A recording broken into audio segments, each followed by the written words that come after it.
ये सब पूरे के पूरे टेक्निक्स को हम लोग इसमें सीखेंगे। उसके बाद जितने भी स्पेक्ट्रोस्कोपी वाले टेक्निक्स हैं, स्पेक्ट्रोफोटोमेट्री और स्पेक्ट्रोस्कोपी वाले टेक्निक्स हैं, वो आ जाते हैं बायोफिजिकल मेथड्स में। बायोफिजिकल मेथड्स में पूरे के पूरे हम लोग जितने भी स्पेक्ट्रोस्कोपी वाले टेक्निक्स होते हैं उसको सीखेंगे। इस बार हम लोग कोशिश ये करेंगे कि स्टैटिस्टिक्स भी सीख ले थोड़ा बहुत। स्टैटिस्टिक्स के बाद रेडियो लेबलिंग, माइक्रोस्कोपी और इलेक्ट्रोफिजियोलॉजिकल मेथड्स आते हैं हम उनके पास। तो चलो, ये तो हो गया यहाँ का पूरा टॉपिक।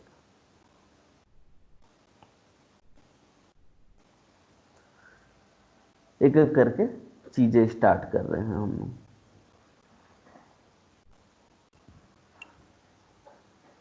सबसे पहले हम लोग स्टार्ट करने जा रहे हैं 13वां यूनिट, जिसका नाम है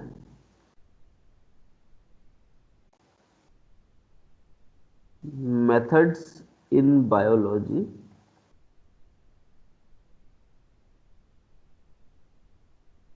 और यहाँ पे जो मेथड से हम लोग पढ़ना स्टार्ट कर रहे हैं, हम लोग सबसे पहले डीएनए एंड आरएनए आइसोलेशन की बात करते हैं। और डीएनए एंड आरएनए आइसोलेशन में भी सबसे पहले हम लोग डीएनए आइसोलेशन से चीजें स्टार्ट कर रहे हैं।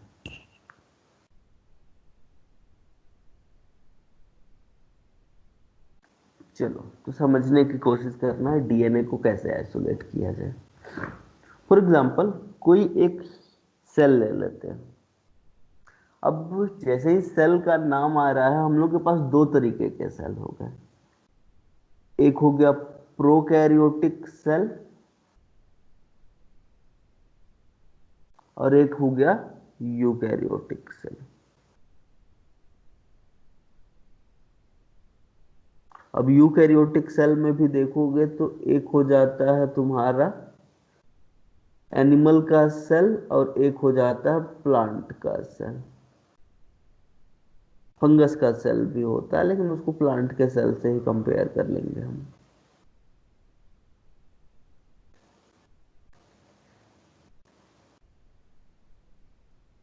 अगर प्रोकैरियोटिक सेल की अगर बात करो तो यहां पे बाहर में एक सेल वॉल का एक्स्ट्रा लेयर पाया जाता है। सेल वॉल के नीचे प्लाज्मा मेम्ब्रेन प्रेजेंट होती है।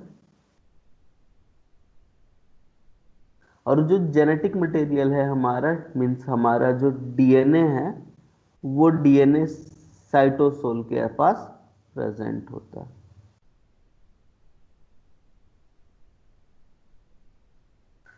वहीं पे एनिमल सेल की अगर बात कर लो तो एनिमल सेल में डायरेक्टली कोई सेल वॉल प्रेजेंट नहीं होती है, सीधे के सीधे प्लाज्मा मेम्ब्रेन देखने को मिलती है। लेकिन यूकैरियोटिक सेल है तो इसके पास क्या प्रेजेंट होता है, एक एक्स्ट्रा मेम्ब्रेन सिस्टम प्रेजेंट होता है, जिसे कहा जाता है न्यूक्लियस।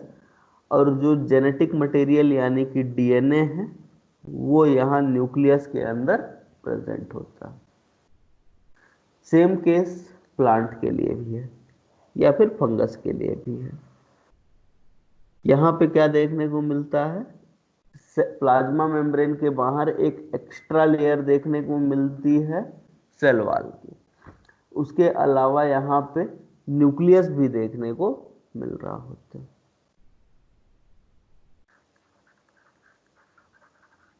और जो जेनेटिक मटेरियल यानी कि डीएनए है, वो प्रेजेंट होता है न्यूक्लियस के अंदर। तो ये हो गया तुम्हारा प्रोकैरियोटिक सेल यानी कि बैक्टीरिया।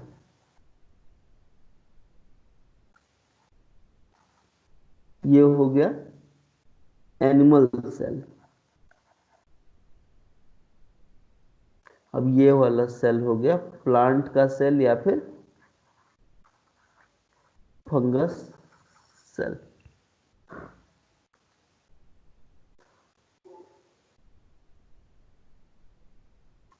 अब सिंपल सा चीज देखो, ये जो प्रोकैरियोटिक सेल यानी कि बैक्टीरिया है, यहां पे सेल वॉल जो बना हुआ होता है वो बना हुआ होता है पेप्टाइडोग्लाइकन का। जबकि प्लांट सेल के अंदर अगर सेल वॉल की बात करें हम लोग, तो वो बना हुआ होता है सेल्यूलोज का,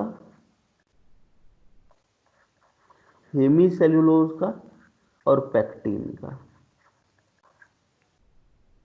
सेल्यूलोज, हेमी सेल्यूलोज और पैक्टीन। वहीं पे अगर फंगस की बात करें हम लोग, तो फंगस का सेल वॉल बना हुआ होता है काइटिन का। जबकि एनिमल सेल के पास किसी भी तरीके की सेल वॉल नहीं पाई जाती।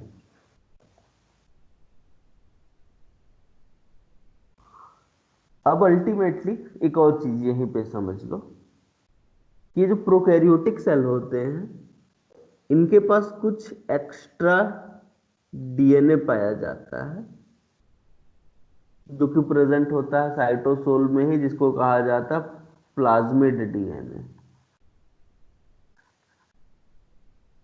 यूकैरियोट्स के केस में जो एक्स्ट्रा डीएनए होता है वो पाया जाता है माइटोकॉन्ड्रिया में, एनिमल के केस में। माइटोकॉन्ड्रिया के पास क्या होता है, अपना खुद का डीएनए प्रेजेंट होता है।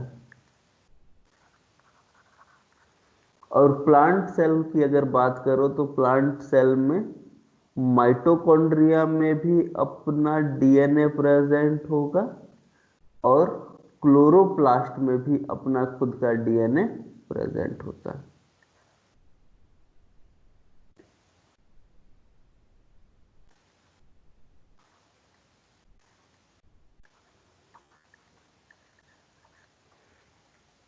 इनके पास अपना खुद का डीएनए देखने को मिल जाएगा तुमको।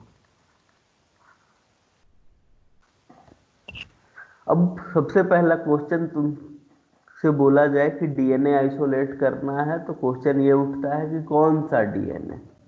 तो देखो, जो यहाँ पे डीएनए दिख रहा है, it is genomic DNA. Nucleus के अंदर जो यूकैरियोट में डीएनए होता है उसको कहा जाता है जीनोमिक डीएनए, और प्रोकैरियोट में उसका जीनोमिक डीएनए जो ये कोवेलेंटली क्लोज सर्कुलर डीएनए दिख रहा है वो हो गया। इसको छोड़ के बाकी जो सीक्वेंस है उनको कहा जा रहा है प्लाज्मिड डीएनए। तो हम लोग पहले तो जीनोमिक डीएनए का आइसोलेशन करते हैं, उसके बाद बाकी डीएनए के ऊपर आएंगे। तो चलो, टॉपिक क्या आ रहा है हम लोग का,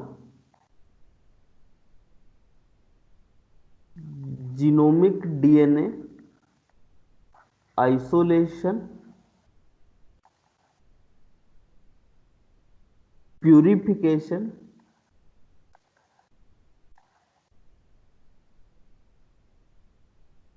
quality check and quantification.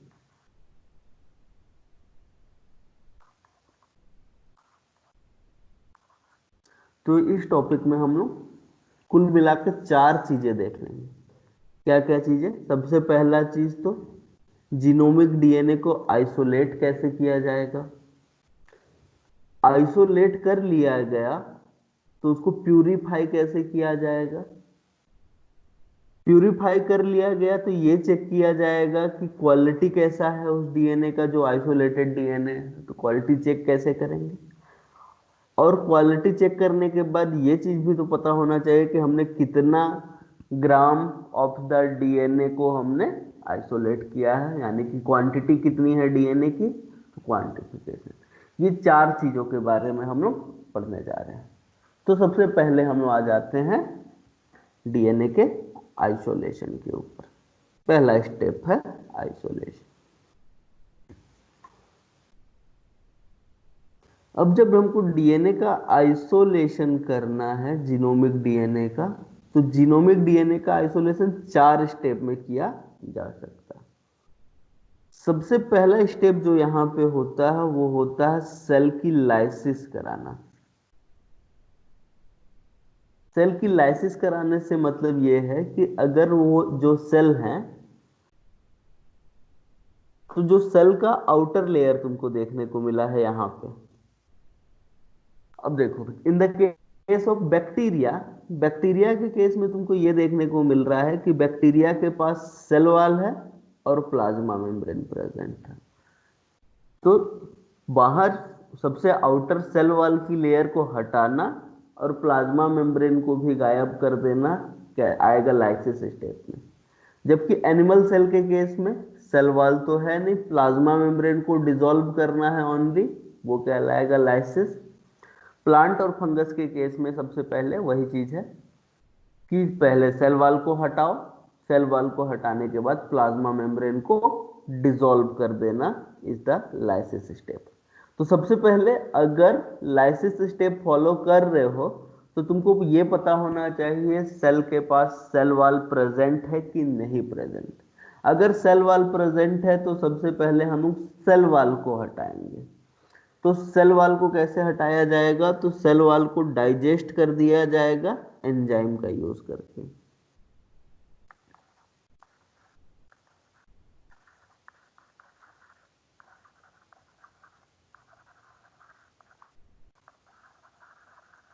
Cell wall is digested enzymatically. अब एग्जांपल अगर देखना है तुम लोगों को कि ऐसे कौन से एंजाइम है जो सेल वॉल को डाइजेस्ट कर सकते हैं, तो एक एंजाइम का नाम निकल के आता है जिसका नाम है लाइसोजाइम,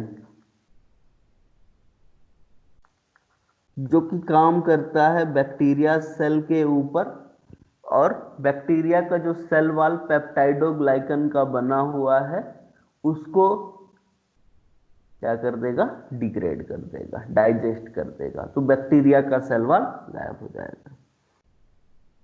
वहीं पे अगर प्लांट सेल की अगर बात करो तो प्लांट सेल में हम लोग को क्या यूज करना पड़ेगा,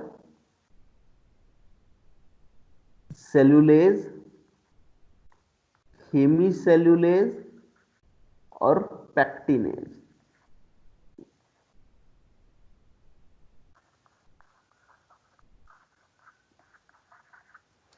सेल्यूलेज जो कि सेल्यूलोज को डिग्रेड कर देगा, डाइजेस्ट कर देगा।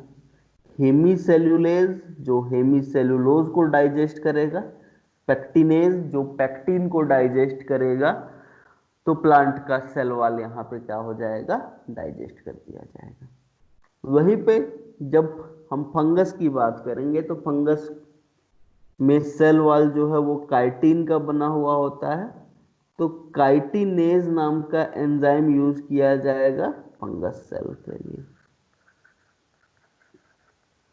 और काइटिनेज का यूज करके हम क्या कर सकते हैं, फंगस के सेल वॉल को डाइजेस्ट कर सकते हैं। अब एक बार जब सेल वॉल डाइजेस्ट हो गया तो सेल वॉल के डाइजेस्ट होने के बाद प्लाज्मा मेम्ब्रेन का लेयर बचता है। अब प्लाज्मा मेम्ब्रेन के लेयर को क्या करना है, हम लोग को डिसॉल्व करना है।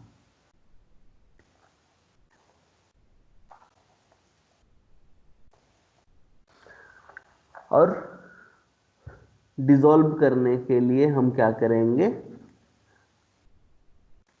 अब ये जो सेल है उसको लाइसिस सॉल्यूशन में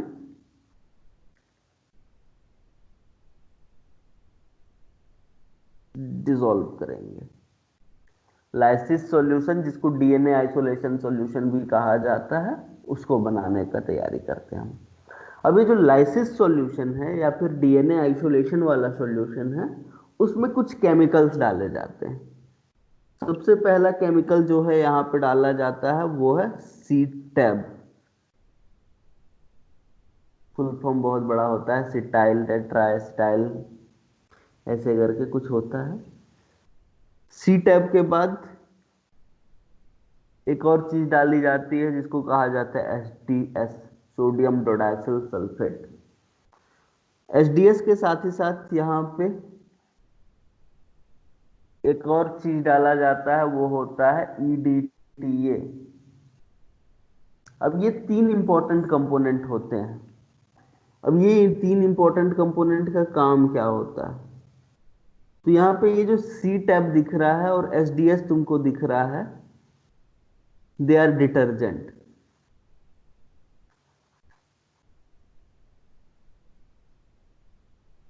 और ये जो डिटर्जेंट होते हैं इनका काम होता है प्लाज्मा मेम्ब्रेन को डिसॉल्व कर देना।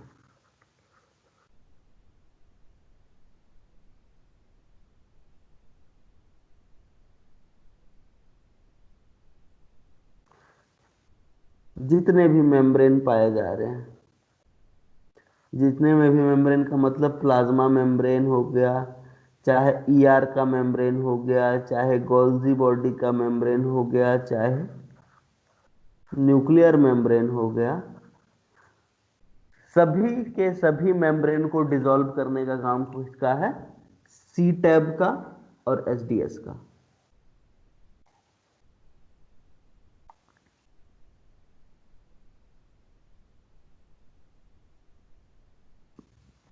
सी टैब और एसडीएस।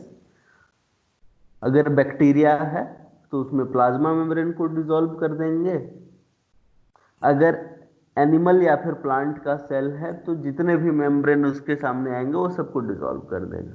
प्लाज्मा मेम्ब्रेन हो, चाहे एंडोप्लाज्मिक रेटिकुलम का मेम्ब्रेन हो, चाहे गोल्जी बॉडी का मेम्ब्रेन हो, या फिर न्यूक्लियर मेम्ब्रेन हो, वो सभी की सभी मेम्ब्रेन डिसॉल्व हो जाएगी। तो इसका काम ही क्या देखने को मिल रहा है हमको? प्लाज्मा मेम्ब्रेन को डिसॉल्व करना। इसके बाद जो नेक्स्ट कंपोनेंट हम लोग डालते हैं वो होता है ईडीटीए। अब ये ईडीटीए हमको क्यों डालना है? तो ईडीटीए जो होता है वो होता है चिलेटिंग एजेंट। क्या होता है?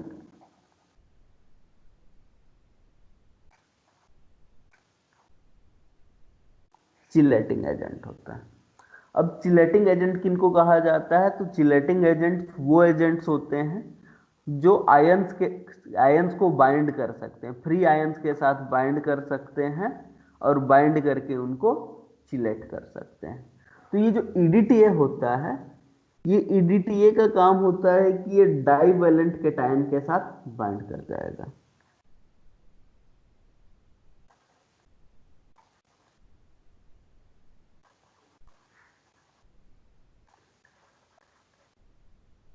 अब डाइवेलेंट कैटायन कौन कौन से हो सकते हैं?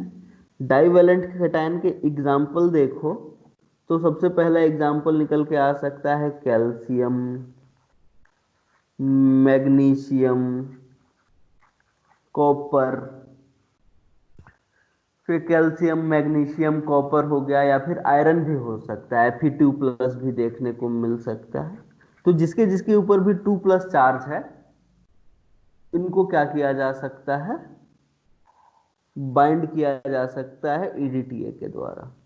तो चाहे यहाँ पे कोई भी चीज हो, चाहे कैल्शियम हो, चाहे मैग्नीशियम हो, चाहे कॉपर हो, या फिर आयरन हो, ईडीटीए इसके साथ बाइंड कर सकते हैं। लेकिन डीएनए आइसोलेशन के लिए हम लोग ये क्यों डाल रहे हैं, ईडीटीए को क्यों ऐड किया जा रहा है? तो इसका एक इंपॉर्टेंट सा रीजन निकल के ये आता है कि यहाँ पे ये मैग्नीशियम के साथ बाइंड कर सकता है। जब वो मैग्नीशियम के साथ बाइंड कर सकता है तो ये जो मैग्नीशियम जो होता है, magnesium is needed for nuclease activity. Cell के पास कुछ एंजाइम्स पाए जाते हैं जिनको कहा जाता है न्यूक्लिएज, जो कि न्यूक्लिक एसिड को डिग्रेड करते हैं। न्यूक्लिक एसिड का मतलब डीएनए और आरएनए की बात कर रहे हैं हम। अब न्यूक्लियस को जब एक्टिविटी करना है तो उसके लिए चाहिए मैग्नीशियम, लेकिन ईडीटीए जो होता है वो मैग्नीशियम को बाइंड कर जाएगा। तो न्यूक्लियस की एक्टिविटी परफॉर्म हो पाएगी क्या? आंसर निकल के आता है नहीं। तो न्यूक्लियस काम नहीं करेंगे।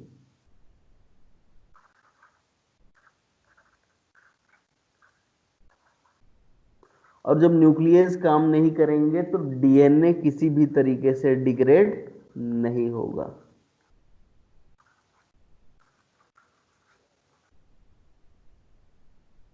और डीएनए डिग्रेड नहीं होगा तो हम लोग इंटैक्ट डीएनए, इंटैक्ट डीएनए का मतलब कंप्लीट जीनोमिक डीएनए को आइसोलेट कर पाएंगे।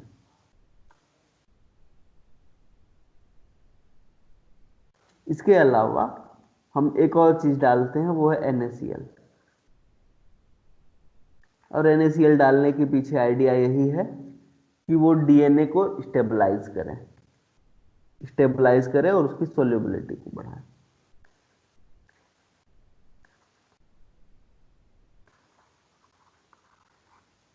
DNA को क्या करें, स्टेबलाइज करें।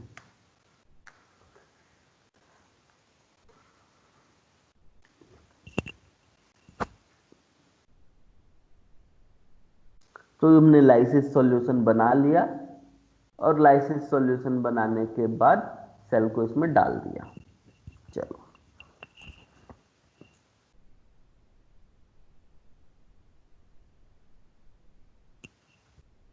अब जैसे ही लाइसिस सॉल्यूशन डालने के बाद हम क्या करेंगे,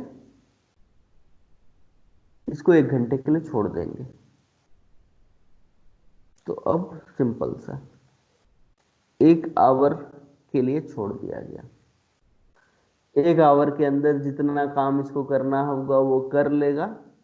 और अब हम लोग स्टार्ट करेंगे DNA को आइसोलेट करना। लाइसिस तो हो गई, लाइसिस के बाद हम लोग क्या करेंगे, आइसोलेशन स्टार्ट करेंगे। अब हम लोग यहाँ पे क्या कर देंगे, सेंट्रीफ्यूगेशन कर देंगे।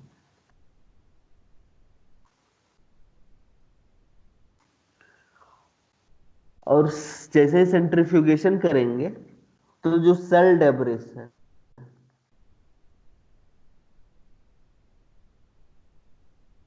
वो सेटल डाउन हो जाएंगे। सेल डेब्रिस का मतलब क्या है, फॉर एग्जाम्पल ये था ट्यूब जिसमें तुमने लाइसिस बफर डाल दिया था और सेल को डाल दिया था। कुछ सेल्स यहाँ पे डाले थे तुमने और इसके अंदर पूरा क्या भरा हुआ था, लाइसिस सॉल्यूशन भरा हुआ था। और जब इसके अंदर लाइसिस सॉल्यूशन भरा हुआ है तो वो प्लाज्मा मेम्ब्रेन को डिसॉल्व करेगा। प्लाज्मा मेम्ब्रेन जैसे ही डिसॉल्व हो जाएगा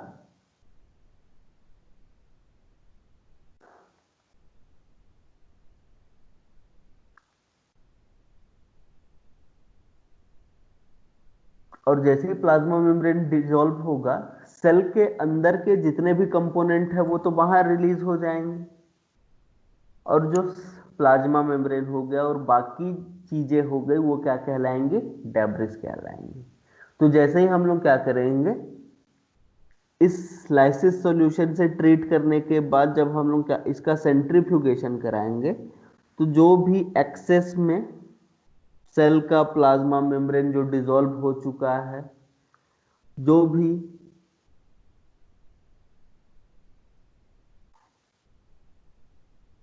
एक्स्ट्रा चीजें हैं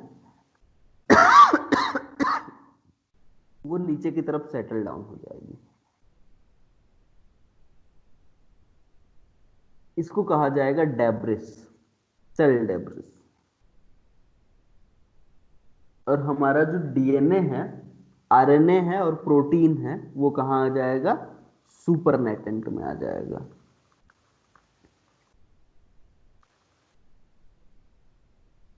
तो ये जो नीचे जम जाता है, इतना तो पता होगा कि जो नीचे सेटल हो जाता है उसे कहा जाता है पैलेट। और जो ऊपर की तरफ प्रेजेंट होता है उसे कहा जाता है सुपर नेटेंट। तो पैलेट में तो सेल का जो इतना भी डेब्रिस है वो सेटल डाउन हो गया। सुपर नेटेंट में अभी हम लोग क्या देख रहे हैं कि सुपर नेटेंट के पास DNA, RNA and proteins present. तो फिर क्या कर लो, सुपर नेटेंट को कलेक्ट कर लो।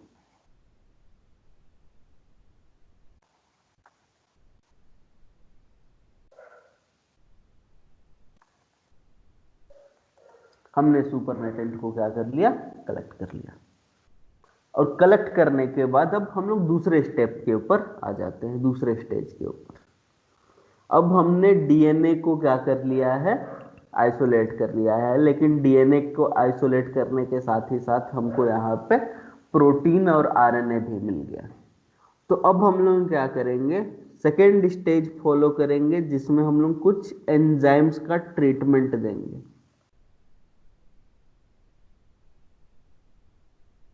कौन से एंजाइम का ट्रीटमेंट देंगे, यहाँ पे हमारा गोल है डीएनए को आइसोलेट करना, तो ये जो आरएनए और प्रोटीन है वो हमारे किसी काम का नहीं है। हम यहाँ पे एक एंजाइम देंगे जिसका नाम है आरएनएज ए, और आरएनएज ए जो है वो क्या कर देगा, डीएनए को, सॉरी, आरएनए के कंटामिनेशन को डिग्रेड कर देगा।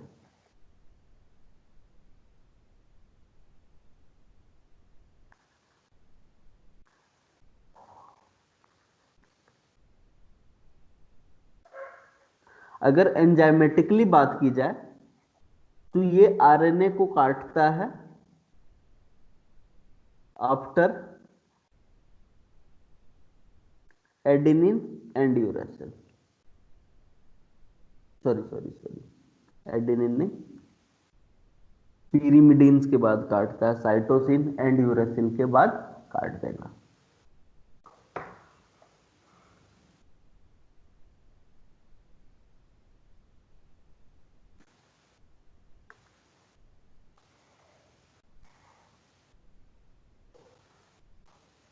लेकिन हो ये सकता है कि कभी कभी आरएनएज के साथ डीएनएज भी प्रेजेंट हो सकता है।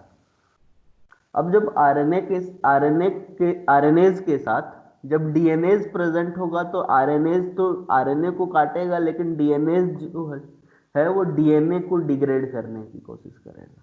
तो आरएनएज में से जब डीएनएज का कंटामिनेशन को हटाना है हम लोग को, तो हम लोग वो भी कर सकते हैं। कैसे कर सकते हैं, तो हमको ये चीज पता होना चाहिए कि जो आरएनएज ए होता है इसके पास बहुत सारे डाइसल्फाइड बॉन्ड्स होते हैं।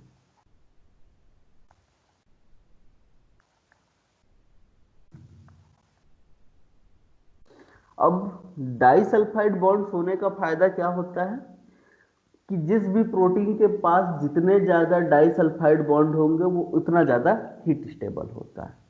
तो डाइसल्फाइड बॉन्ड होने की वजह से आरएनएज जो होगा वो हीट स्टेबल होगा।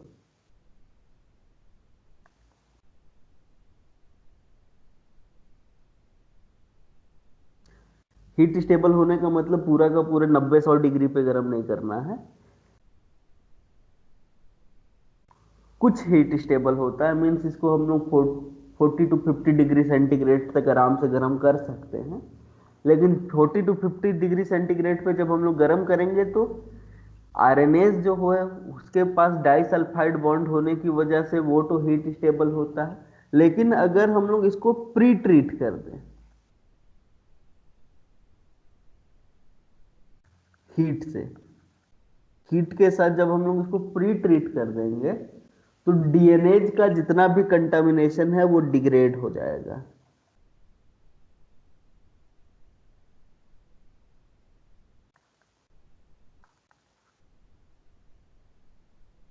डिग्रेड नहीं, डीनेचर हो जाएगा।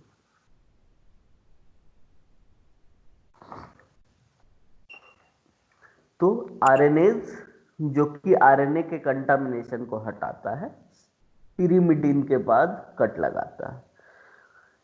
अब इसमें डीएनएज का जो कंटामिनेशन है उसको कैसे हटाया जा सकता है, तो सिंपल सा बात है, आरएनएज के पास बहुत सारे डाइसल्फाइड बॉन्ड होते हैं जिसकी वजह से वो डीएनएज की तुलना में ज़्यादा हीट स्टेबल होता है। तो कुछ हीट देने के बाद हमारा डीएनएज डीनेचर हो जाएगा जबकि आरएनएज स्टेबल रहेगा। और जब वो स्टेबल रहेगा तो उसकी वजह से कट लग जाएगा, सॉरी, हमारा डीएनएज जो है वो डिग्रेड हो गया और आरएनएज अपना काम करेगा और यहां से आरएनए का कंटामिनेशन हटा देगा। ये तो पहला एंजाइम हो गया जिसको हमने ऐड किया। इसके अलावा प्रोटीन का भी कंटामिनेशन है, उसको हटाने के लिए हम लोग प्रोटीनेज नाम का एंजाइम डाल देंगे, प्रोटीनेज के, जो कि प्रोटीन को डिग्रेड कर देगा।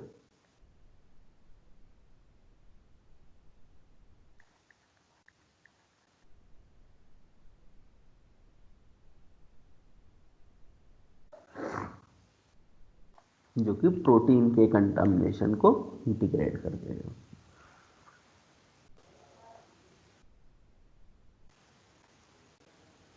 अब उसी टेस्ट ट्यूब को अगर देखो जिसमें डीएनए आरएनए के साथ प्रोटीन का सॉल्यूशन मिला था हमको, सुपरनेटेंट मिला था। अब यहां पे डीएनए आरएनए और प्रोटीन में से सिंपल सी बात है, आरएनए डालने की वजह से आरएनए जो है वो क्या हो गया, डिग्रेड हो गया। प्रोटीनेज डालने की वजह से प्रोटीन डिग्रेड हो गया, बचा क्या, ओनली और ओनली डीएनए। लेकिन आरएनए का डिग्रेड होने का मतलब ये नहीं है कि न्यूक्लियोटाइड्स भी यहां से हट गए। न्यूक्लियोटाइड्स तो अभी भी इसी सॉल्यूशन में है।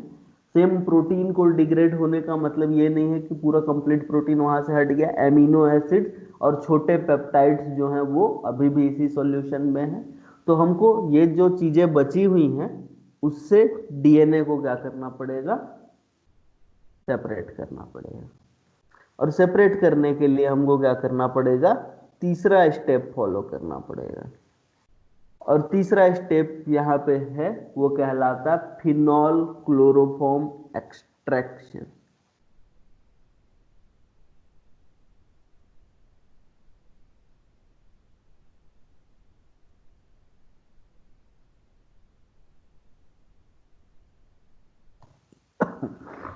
अब फिनॉल क्लोरोफॉर्म एक्सट्रैक्शन का मतलब क्या है, तो यहाँ पे ये जो डीएनए के साथ आरएनए और प्रोटीन के जो रेसिड्यू बचे हुए हैं उनको हमको उनमें से डीएनए को एक्सट्रैक्ट करना।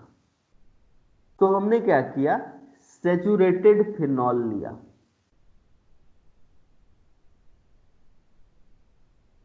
और फिनॉल के साथ क्लोरोफॉर्म लिया।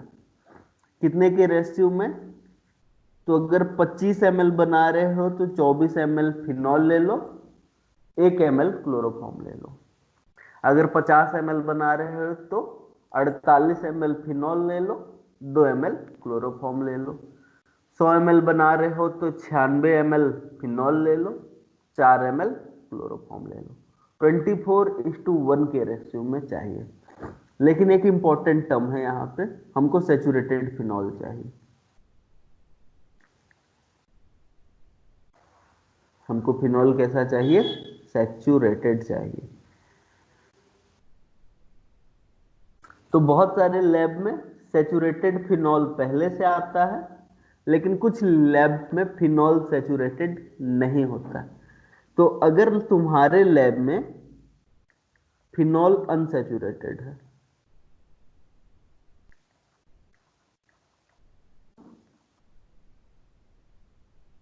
तो तुम क्या करोगे, इस फिनॉल को लोगे,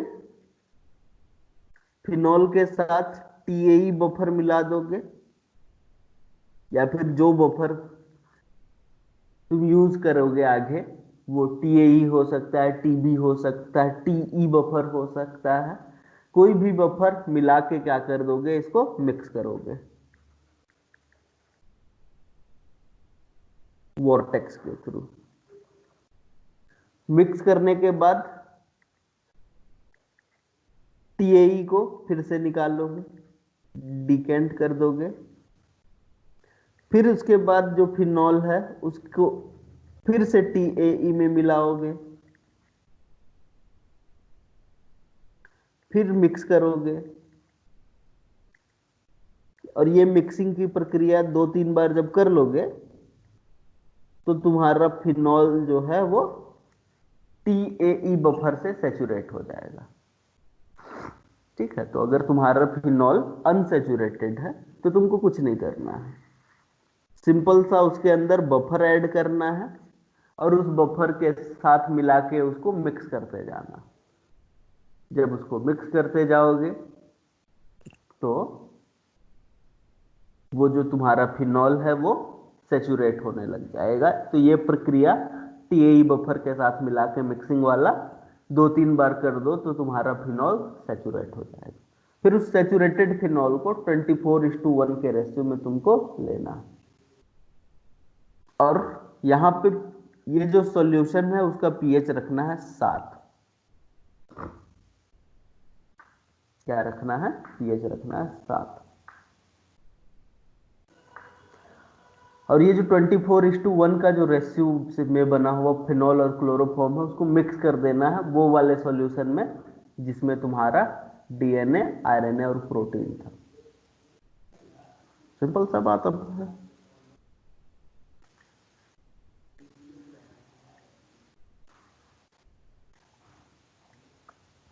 यहां पे ये रहा वो सॉल्यूशन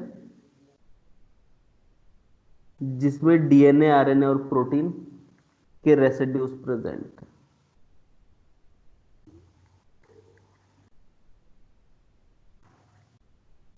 इसमें तुमने क्या कर दिया, फिनॉल क्लोरोफॉर्म का सॉल्यूशन डाल दिया।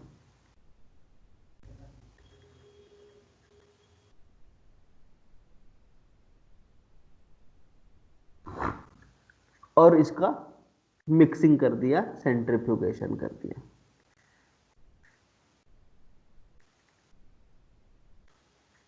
मिक्सिंग कर दो वोर्टेक्स के थ्रू या फिर सेंट्रीफ्यूगेशन कर दो।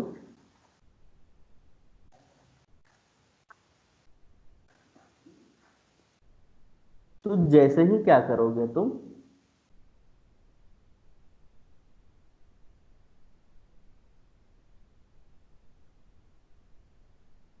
मिक्सिंग करोगे तो इस टेस्ट ट्यूब में देखोगे तो 3 साफ साफ लेयर तुमको देखने को मिलेंगे।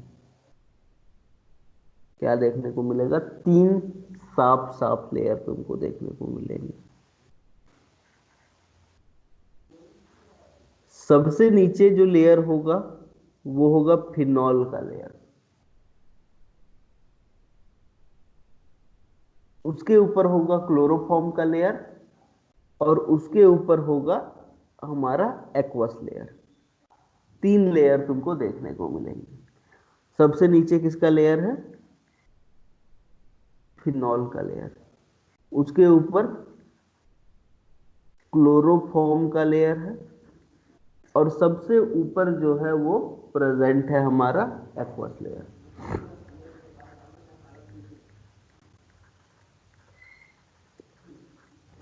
ये जो फिनॉल का लेयर है इसको ऑर्गेनिक फेज भी कहा जाता है।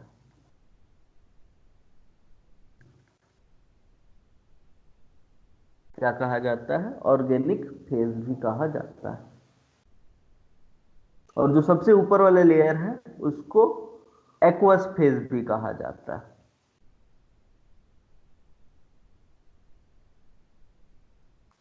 अब जैसे ही यहां पे देखो तो इस सॉल्यूशन में तुमको डीएनए, आरएनए और प्रोटीन्स देखने को मिल रहे थे। अब जैसे ही यहां पे क्या होगा, 3 लेयर्स बनेंगे, एक्वस लेयर, फिनॉल का ऑर्गेनिक फेज और बीच में क्लोरोफॉर्म का एक पतला सा लेयर। तो पीएच 7 के ऊपर सभी चीजें जो हैं वो अलग अलग हो जाएंगी। क्या हो जाएगा? तो जो हमारा क्लोरोफॉर्म वाला लेयर है वहां पे तुमको क्या देखने को मिलेगा? डी नेचर्ड प्रोटीन देखने को मिलेगा। तो जो भी प्रोटीन्स हैं वो कहां पे देखने को मिलेंगे तुमको? इस क्लोरोफॉर्म वाले लेयर में डीनेचर्ड हुए देखने को मिलेंगे। जो आरएनए है वो कहां देखने को मिलेगा तुमको? ऑर्गेनिक फेज वाले लेयर में देखने को मिलेगा।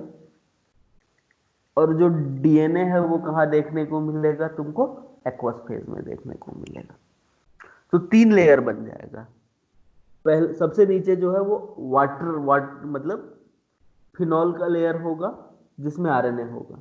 फिनॉल के लेयर के जस्ट ऊपर एक ऐसा लेयर बनेगा जिसमें ब्राउन कलर का प्रिसिपिटेट दिखाई देगा। कौन से कलर का? ब्राउन कलर का प्रिसिपिटेट दिखाई देगा। और वो ब्राउन कलर का प्रिसिपिटेट का मतलब है प्रोटीन पूरा डीनेचर होके कहां पे अरेंज हो गया है? क्लोरोफॉर्म के पास अरेंज हो गया है। और उसके ऊपर है डीएनए। तो अब तुमको चाहिए क्या? तुम आइसोलेट कर रहे हो डीएनए, तो तुमको एक्वस लेयर चाहिए। ये जो क्लोरोफॉर्म में प्रोटीन का लेयर जो है वो नहीं चाहिए। तो तुम माइक्रोपिपेट का यूज करके क्या कर लोगे? इस एक्वस लेयर को सेपरेट कर लोगे। यहां से क्या कर लिया जाएगा, एक्वस लेयर को कलेक्ट कर लिया जाएगा।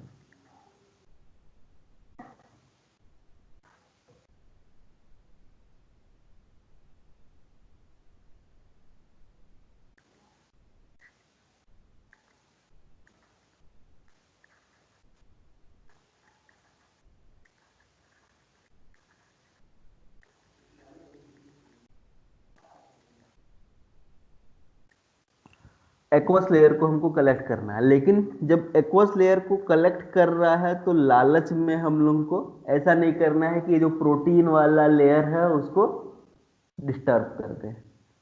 हमको प्रोटीन वाला लेयर को डिस्टर्ब नहीं करना है।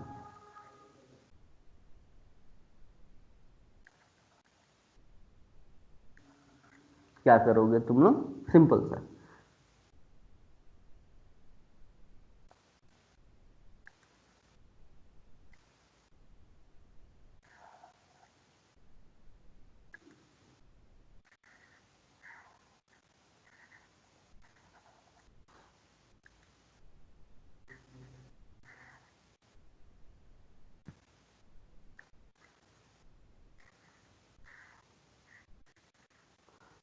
माइक्रो पिपेट लो।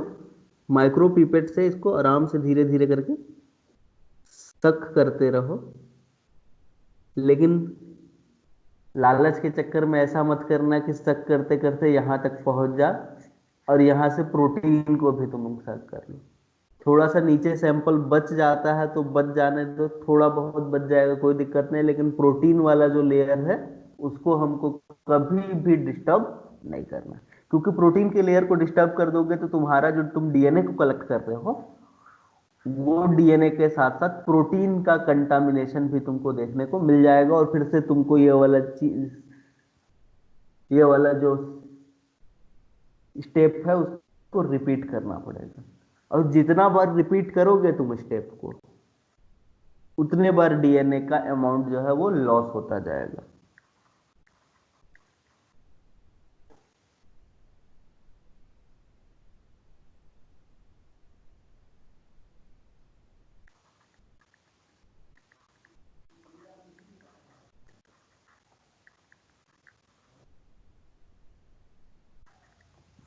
और तब तक रिपीट करना जब तक हमको प्रोटीन का लेयर दिखना ही बंद हो जाए। अब प्रोटीन का लेयर दिखना बंद हो गया मतलब समझ जाओ कि हमारा डीएनए आ चुका है हमारे हाथ में।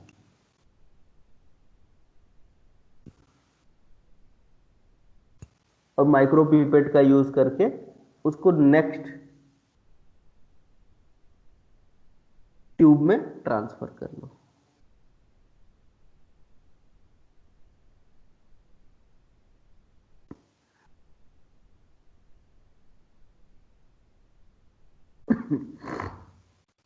ये जो एक्वस फेज था इसको हमने क्या कर लिया, अलग कर लिया। इस एक्वस फेज में अब डीएनए आ चुका है, लेकिन डीएनए जो है अभी तक डिसॉल्व्ड था। अब हमको इसको क्या करना है, प्रिसिपिटेट करना है। अब डीएनए को जब प्रिसिपिटेट करना है तो हमको यूज करना है एब्सोल्यूट अल्कोहल का।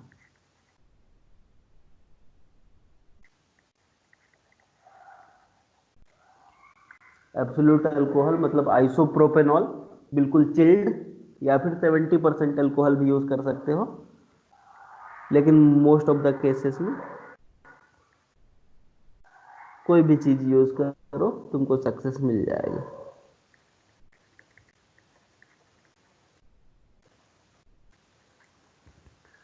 बस चिल्ड होना चाहिए, बहुत ठंडा होना चाहिए। चिल्ड एब्सोल्यूट अल्कोहल ले लो और एब्सोल्यूट अल्कोहल को ऐड कर दो इस सॉल्यूशन में। और सॉल्यूशन करने के बाद यहां पे क्या कर दिया जाएगा, सेंट्रीफ्यूगेशन कर दिया जाएगा। सॉरी, सेंट्रीफ्यूगेशन नहीं किया, हाँ सेंट्रीफ्यूगेशन कर दिया जाएगा।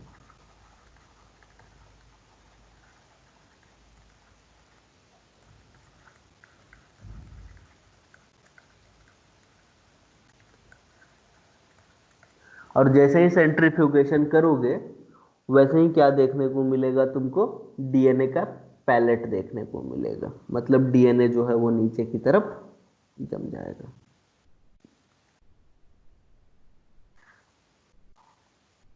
अब इस सॉल्यूशन में तुमको पहली बार व्हाइटिश व्हाइटिश कलर का एक पैलेट देखने को मिलेगा, बिल्कुल थोड़ा सा नीचे की तरफ टेस्ट ट्यूब में, वो होगा डीएनए, व्हाइट कलर का डीएनए तुमको देखने को मिलेगा। अब जब एक बार डीएनए प्रिसिपिटेट हो गया तो तुमको क्या करना है, अल्कोहल को डिकेंट कर देना है।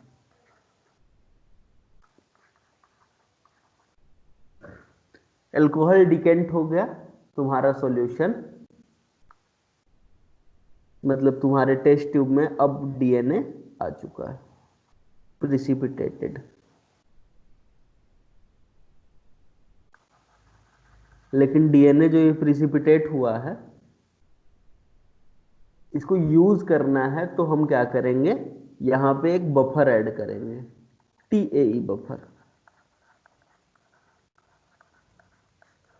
और जैसे टीएई बफर को हम लोग यूज करेंगे, समझ जाओ हमारा डीएनए जो है वो फिर से सोल्यूबलाइज हो जाएगा।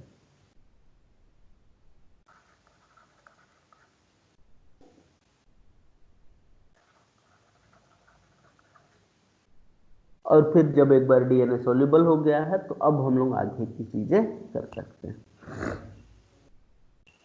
लेकिन यहाँ पे जब टीएई बफर को यूज कर रहे हैं हम लोग, तो टीएई बफर के साथ साथ ईडीटीए भी यूज कर लेते हैं। ईडीटीए इसलिए यूज कर लेना है ताकि न्यूक्लियस काम ना कर पाए।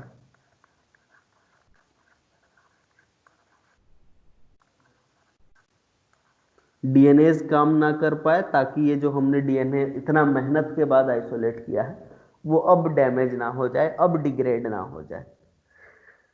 इस तरीके से हमारा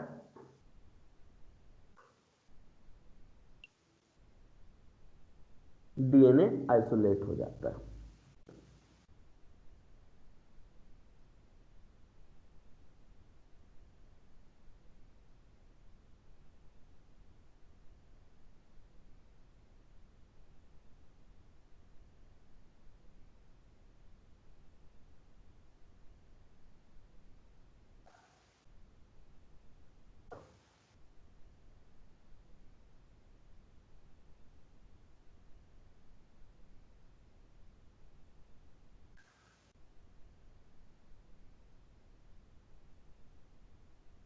तो एक बार जल्दी से बताओ, लिख लिए कि नहीं?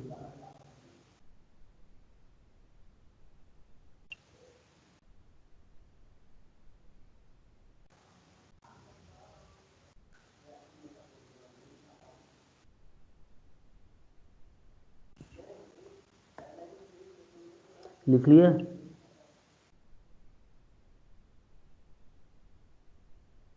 Yes sir. तो चलो एक बार जल्दी से रिवाइज कर लेते हैं क्या क्या चीजें हम लोगों ने किया है डीएनए को आइसोलेट करने के लिए। चलो, तो जब हम लोग डीएनए को आइसोलेट किए तो सबसे पहला स्टेप था सेल की लाइसिस करना। सेल को लाइसिस करने के लिए सबसे पहले हमको सेल वॉल हटाना था। सेल वॉल को हटाने के लिए हमने क्या किया, एंजाइम से ट्रीट किया।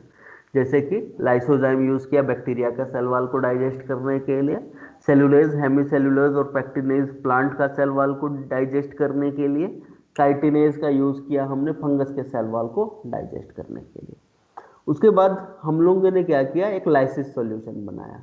उस लाइसिस सॉल्यूशन में सेल को डाल दिया गया, जिसमें सी टैब था, एच डी एस था, ई डी टी ए था, एन ए सी एल था। तो सी टैब और एच डी एस ने प्लाज्मा मेम्ब्रेन को डिसॉल्व कर दिया। E D T A chelating agent था जिसने मैग्नीशियम को बाइंड कर लिया, जिसके कारण न्यूक्लियस एक्टिविटी परफॉर्म नहीं हो सकती है। साथ ही साथ हमने एन ए सी एल डाला था जो डीएनए को स्टेबलाइज करेगा।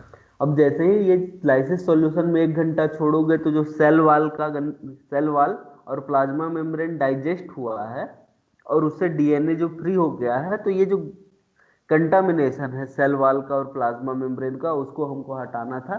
उसके लिए हमने उसका सेंट्रीफ्यूगेशन कर दिया।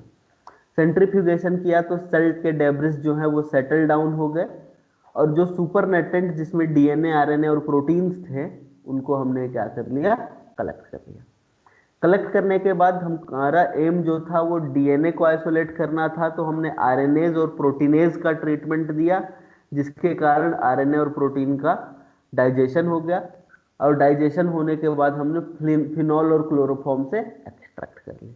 फिनॉल क्लोरोफॉर्म में हमको सेचुरेटेड फिनॉल और क्लोरोफॉर्म 24:1 के रेशियो में चाहिए था। हमने वो जो सुपरनेटेंट कलेक्ट किया हुआ था उसी में डायरेक्टली हम लोग क्या करेंगे, ये जो फिनॉल और क्लोरोफॉर्म का मिक्सचर है उसको मिला देंगे। और जैसे ही मिलाएंगे उसके बाद हम लोग इसका सेंट्रीफ्यूगेशन कर देंगे। जैसे ही सेंट्रीफ्यूगेशन हो जाएगा हमको 3 लेयर देखने को मिलेंगे, एक्वस लेयर, प्रोटीन का लेयर और ऑर्गेनिक लेयर। पीएच 7 रखना। देखो पीएच में गड़बड़ी हुई तो दिक्कत हो जाएगा। क्या दिक्कत होगा आगे देखेंगे हम लोग। पीएच 7 रखना है तो सबसे ऊपर जो एक्वस लेयर है उसमें आ जाएगा हमारा डीएनए। और फिर हम लोग क्या करेंगे, ऊपर से सुपरनेटेंट को कलेक्ट कर लेंगे, एक्वस लेयर को कलेक्ट कर लेंगे और कलेक्ट करने के बाद उसको नेक्स्ट ट्यूब में ट्रांसफर कर देंगे। लेकिन बहुत बार क्या होता है, गलती से प्रोटीन का लेयर आ सकता है तो हम लोग फिर से फिनॉल क्लोरोफॉर्म डाल के फिर से सेंट्रीफ्यूगेशन करेंगे। और अगर अभी भी प्रोटीन का पैलेट आया मतलब फिर से एक्वस लेयर को कलेक्ट करेंगे और कोशिश करेंगे कि एक्वस लेयर ही आए, प्रोटीन का लेयर ना आए।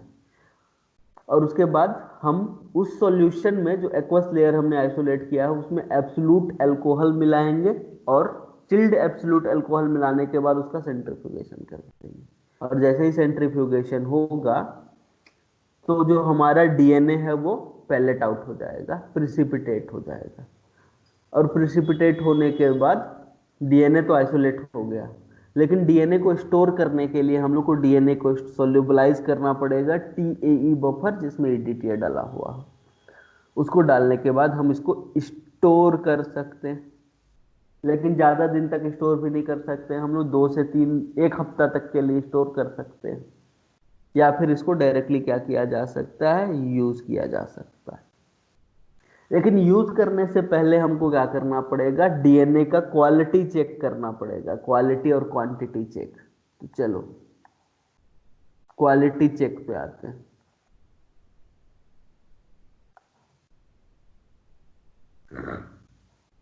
डीएनए की क्वालिटी कैसे चेक करेंगे, तो सबसे पहले हम लोग इंटेग्रिटी चेक करते हैं।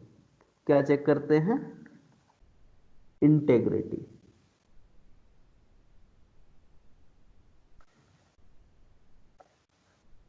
इंटेग्रिटी चेक करने का मतलब क्या है कि हम लोगों ने जीनोमिक डीएनए आइसोलेट किया। अब जीनोमिक डीएनए की बात करोगे तो जीनोमिक डीएनए कंप्लीटली एक ही बार में आइसोलेट हो जाना चाहिए, जीनोमिक डीएनए का फ्रेगमेंटेशन नहीं होना चाहिए। तो इंटेग हमारा जो जीनोमिक डीएनए है वो कंप्लीट सिंगल डीएनए के सीक्वेंस के रूप में आइसोलेट हुआ है कि फ्रेगमेंट हो गया है, उसको चेक करने की विधि कहलाती है इंटीग्रिटी चेक। और इसको हम लोग कैसे कर सकते हैं, एगारोज जेल इलेक्ट्रोफोरेसिस से।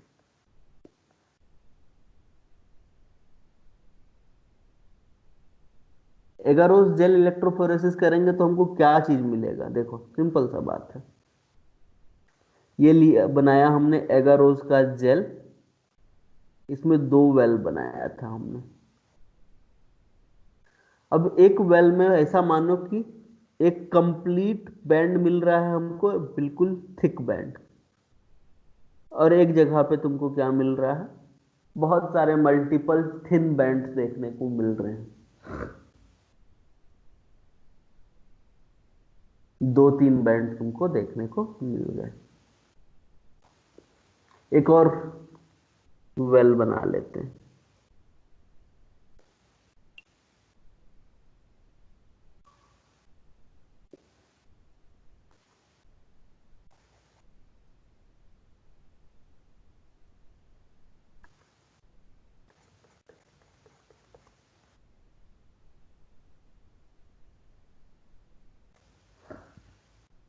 तीन वेल, देखो पहला वेल का रिजल्ट से तुमको क्या पता चलेगा, पहला वेल के रिजल्ट से ये पता चलेगा कि एक बिल्कुल थिक बैंड आया है, मतलब हमारा जीनोमिक डीएनए जो है वो आइसोलेट हो चुका है।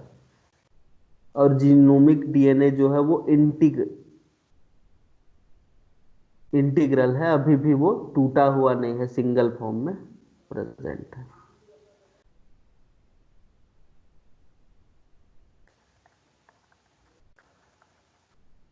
इंटैक्ट है अभी तक।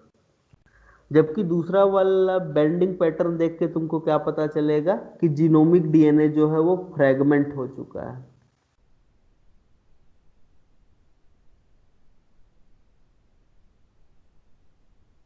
और बहुत सारे केसेस में ये हो सकता है कि तुमको बहुत सारे बैंड दिखे। यहाँ पे मैं अलग कलर से बना दिया हूँ, गलती है, क्योंकि तुमको वहां पे थोड़ी पता चल रहा है कि अलग कलर है कि सेम कलर है।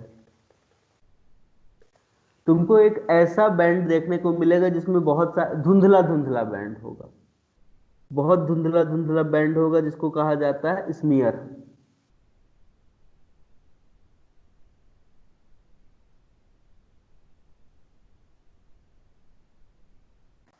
और जैसे ही तुमको बहुत सारे धुंधले धुंधले बैंड देखने को मिले, तुम समझ जाना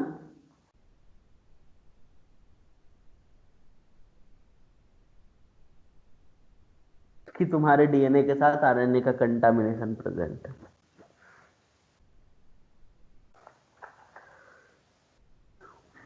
अब तुम लोग पूछोगे क्या तीनों के तीनों केस एक साथ देखने को मिल सकते हैं?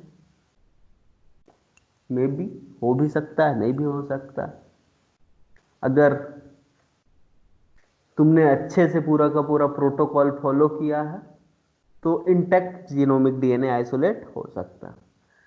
लेकिन तुम लोग प्रोटोकॉल तो अच्छे से फॉलो कर रहे थे, लेकिन जब डीएनए आइसोलेट करने के लिए प्लांट का लीफ लिया या फिर एनिमल का टिश्यू लिया और उसको बहुत ज्यादा हार्शली ट्रीट कर दिया, हार्शली क्रश कर दिया, तो डीएनए जो है वो फ्रेगमेंट हो सकता है। और वही फिनोल क्लोरोफॉर्म के टाइम पे तुमने पीएच में कोई गड़बड़ी कर दी या फिर आरएनए का ट्रीटमेंट देना भूल गए, तो तुमको स्मीयर देखने को मिल सकता है, आरएनए का कंटामिनेशन हो सकता। तो इंटीग्रिटी इस तरीके से चेक करोगे कि जीनोमिक डीएनए इंटैक्ट है कि फ्रेगमेंट हो चुका। और लेकिन इसके साथ साथ अगर स्मीयर देखने को मिल गया तो तुमको ये समझ में आ जाना चाहिए कि यहाँ पे आरएनए का कंटामिनेशन प्रेजेंट। ये तो होगी इंटीग्रिटी चेक की बात। थोड़ा सा क्वालिटी चेक भी कर लेते हैं, मतलब प्योरिटी का चेक भी,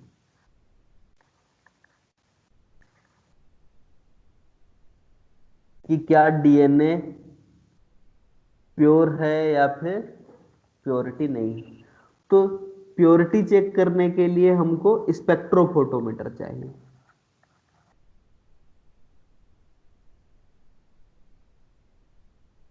अब स्पेक्ट्रोफोटोमीटर पे हम लोग को रीडिंग लेना है, ओडी चाहिए। कितना पे चाहिए? दो ओडी चाहिए। एक चाहिए तुम्हारा 260 नैनोमीटर पे और एक चाहिए 280 नैनोमीटर पे। अब इन दोनों ओडी को क्या कर देना है, डिवाइड करके एक रेशियो निकाल लेना है।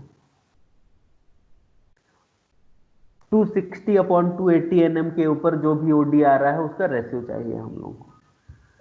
सिंपल सा चीज देखो, अगर ओडी जो है 1.8 आ रहा है तो समझ जाओ डीएनए जो तुमने आइसोलेट किया है वो प्योर है। अगर ओडी जो है वो 1.8 से ज्यादा आ रहा है, जैसे फॉर एग्जांपल 2 आ रहा है, तो समझ जाओ वहां पे आरएनए का कंटामिनेशन, आरएनए प्रेजेंट है। और अगर वैल्यू जो है 1.5 आ रहा है, 1.5 के आसपास आ रहा है, तो समझ जाओ प्रोटीन कंटामिनेशन प्रेजेंट।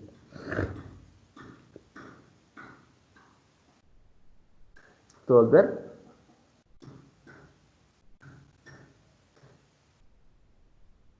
1.8 आ रहा है तो फिर सिंपल सा बात है, प्योर डीएनए है। अगर एक से ज्यादा आ रहा है तो आरएनए का कंटामिनेशन प्रेजेंट है। 1.5 या फिर उससे कम आ रहा है तो प्रोटीन का कंटामिनेशन प्रेजेंट है। अब प्योरिटी भी चेक हो गई। बस स्पेक्ट्रोफोटोमीटर पे हमने 260/280 नैनोमीटर का क्या कर लिया, ओडी ले लिया और उसका रेशियो निकाल दिया। मतलब 260 नैनोमीटर पे जो एब्जॉर्बेंस आया, 280 नैनोमीटर के एब्जॉर्बेंस से उसको भाग दे देना।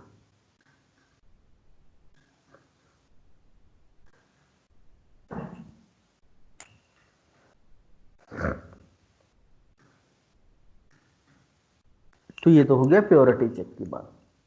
क्वालिटी चेक हो गया, क्वांटिटी भी एक बार चेक कर लेते हैं।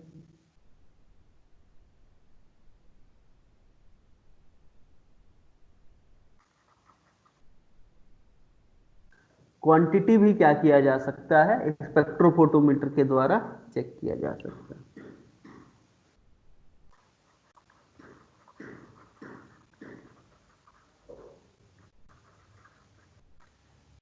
चलो क्वांटिटी चेक करते हैं स्पेक्ट्रोफोटोमीटर का। क्या करना है, स्पेक्ट्रोफोटोमीटर में एब्जॉर्बेंस लेना है 260 नैनोमीटर पे, जो तुमने प्योरिटी चेक करने के लिए लिया ही है। तो जो एब्जॉर्बेंस 260 नैनोमीटर पे आया है, तो तुमको ये कंसीडर करके चलना पड़ेगा कि एक एब्जॉर्बेंस का मतलब है 50 माइक्रोग्राम पर सेंटीमीटर का क्यूब।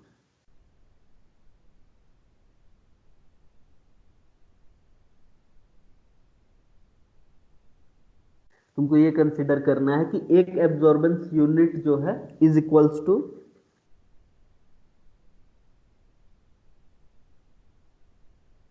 50 माइक्रोग्राम पर सेंटीमीटर का क्यूब ऑफ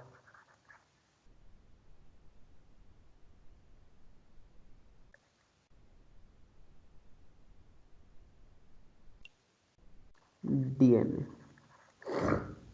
तो बस फॉर्मूला लगा लेना है कि जो डीएनए है वो निकल के आ रहा है 50 इंटू एब्जॉर्बेंस माइक्रोग्राम पर सेंटीमीटर क्यूब। ए का मतलब यहां पे है एब्जॉर्बेंस, क्योंकि हमने यहां पे कंसीडर किया है ना, एक एब्जॉर्बेंस का मतलब 50 माइक्रोग्राम। तो दो एब्जॉर्बेंस हुआ तो 50 इंटू 2 माइक्रोग्राम।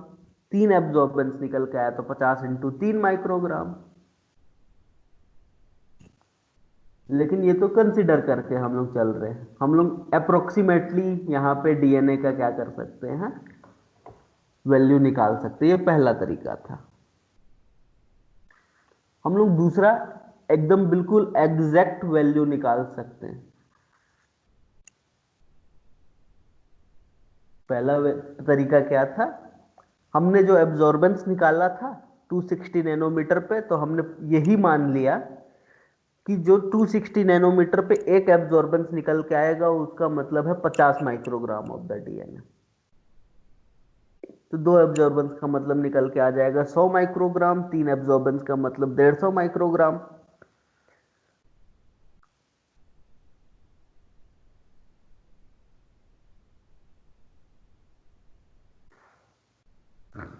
तो अप्रोक्सीमेटली हम लोग क्या कर सकते हैं, माइक्रोग्राम में डीएनए का वैल्यू निकाल सकते हैं। या फिर हम लोग दूसरा तरीका कर सकते हैं, स्टैंडर्ड कर्व बना सकते हैं और स्टैंडर्ड कर्व का वैल्यू निकाल सकते हैं। उसके लिए हमको क्या करना है, कुछ नहीं करना है, स्टैंडर्ड सॉल्यूशन चाहिए। क्या कर लो, डीएनए ले लो, 10 माइक्रोग्राम पर एम एल, 20 माइक्रोग्राम पर एम एल, 40 माइक्रोग्राम पर एम एल, 80 माइक्रोग्राम पर एम एल, ऐसे ही 100 माइक्रोग्राम पर एम एल। सोल्यूशन बना लो सीरियल डाइल्यूशन करके, और सीरियल डाइल्यूशन करने के बाद जो सॉल्यूशन बना उसका ओडी ले लो। फॉर एग्जांपल मान लो इसका ओडी आया 0.2, यहाँ पे आया 0.8, 0.4, 0.6, 0.8 और 1। बस तुम क्या कर लो, एक ग्राफ बना लो स्टैंडर्ड कर्व। स्टैंडर्ड कर्व में क्या करो, एक तरफ ओडी ले लो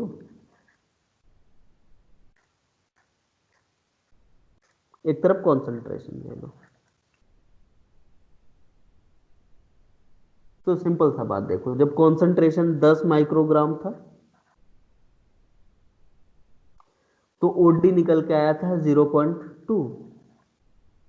जब कॉन्सेंट्रेशन हमने 20 कर दिया तो ओडी निकल के आया 0.4।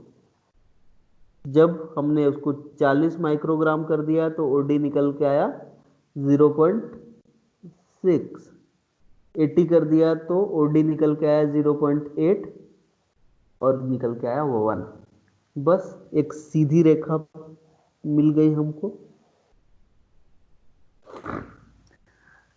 बाकी तो सिंपल सा बात है। अगली बार अगर अननोन सैंपल तुमको मिलता है तुम सीधा सीधा ओडी ले लो। अगर अननोन सैंपल मिलता है तो उसका ओडी ले लो और ओडी के बाद लेने के बाद इस ग्राफ से कंपेयर कर लो। जैसे ओडी निकल के आया 0.5 तो जाहिर सी बात है 0.5 का मतलब है 0.4 और 0.6 के बीच का कुछ होगा, मतलब 20 माइक्रोग्राम से लेकर 40 माइक्रोग्राम के बीच का कोई डीएनए हो सकता है।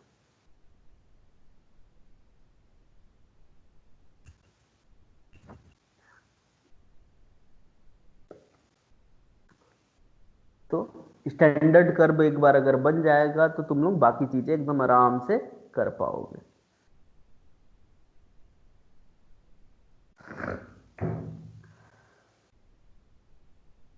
तो ये हो गया दूसरा तरीका जिसके थ्रू तुम क्या कर सकते हो,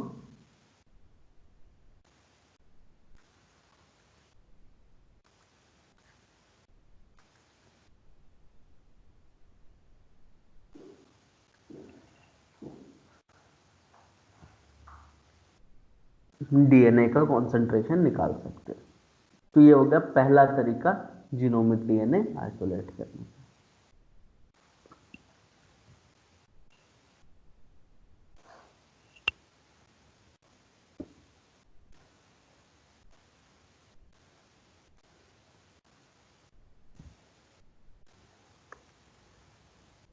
ये हो गया जीनोमिक डीएनए आइसोलेशन और उसका क्वालिटी और क्वांटिटी चेक।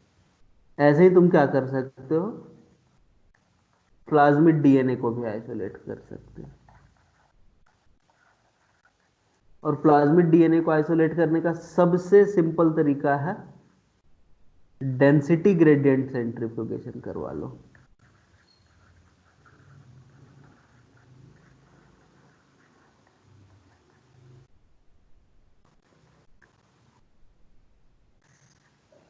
कैसे डेंसिटी ग्रेडियंट सेंट्रीफ्यूगेशन कराना है, तो बाकी चीजें तो सेम रहेगी। तुमको सेल वॉल का लेयर को डाइजेस्ट करना ही पड़ेगा, प्लाज्मा मेम्ब्रेन की लाइसिस करानी ही पड़ेगी, तब जाके तो तुम क्या कर पाओगे, डीएनए को आइसोलेट कर पाओगे। लेकिन इस बार हमने ये ठाना है कि जीनोमिक डीएनए नहीं, हम इस बार क्या आइसोलेट करेंगे, प्लाज्मिड डीएनए को आइसोलेट करेंगे। और हमको आइसोलेट क्या करना है, प्लाज्मिड। तो सिंपल सा स्टेप को अगर देखो तो सिंपल सिंपल से स्टेप सेम वो जो फॉलो कर रहे थे हम लोग पहले वही करो। क्या करो, सेल वॉल को डाइजेस्ट कर दो। सेल वॉल डाइजेस्ट करने के बाद सेल लाइसिस कर दो, सेल लाइसिस बफर में डाल के, जिसमें सी टैब ईडीटीए ये सब चीजें थी। सेल लाइसिस करने के बाद जो सुपरनेटेंट आया है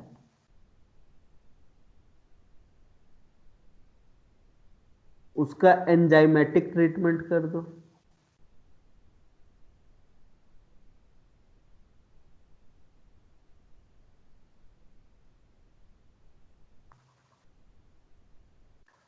आरएनएज और प्रोटीएज के द्वारा। अब सीधा सीधा उसका डेंसिटी ग्रेडियंट सेंट्रीफ्यूगेशन करो।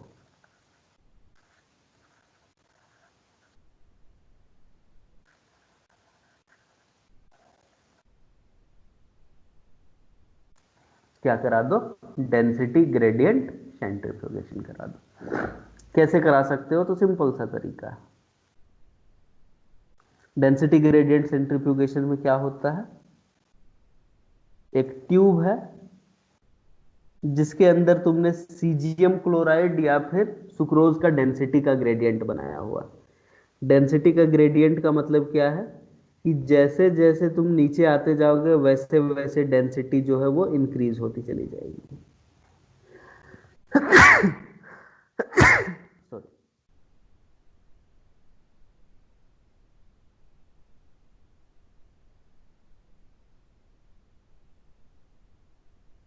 जैसे जैसे तुम नीचे की तरफ आ रहे हो वैसे वैसे डेंसिटी जो है वो इंक्रीज होती चली जा रही है।